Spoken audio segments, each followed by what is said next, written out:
ভাই আপনার মন খারাপ কেন? স্যার ভাই রমজান মাস আসলো, এখন নিজের নিয়ে পরিবর্তন করতে পারলাম না। আমি একটা হাদিস শুনছি, আমার হাদিসে একটা পরিবর্তন আছে, আশা করি আপনারা আসবে। বলেন শুনি। চলেন তাহলে। আচ্ছা,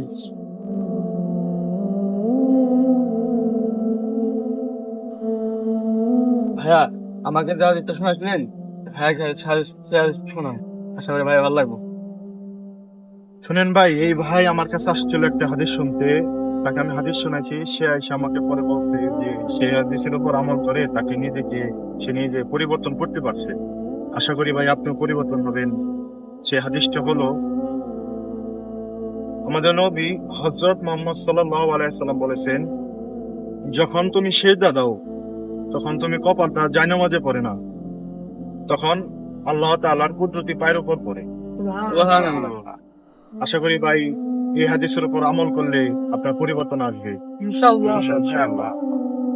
ভাই আপনাদের সবার কাছে আমার অনুরোধ রইল, ভাই এই হাদিসটা বেশি বেশি প্রচার করে দেন, যাতে আরো অন্য ভাইরা এই হাদিসের উপর আমল করে নিজেকে পরিবর্তন করতে পারে আর আল্লাহর দিকে ফিরে আসে।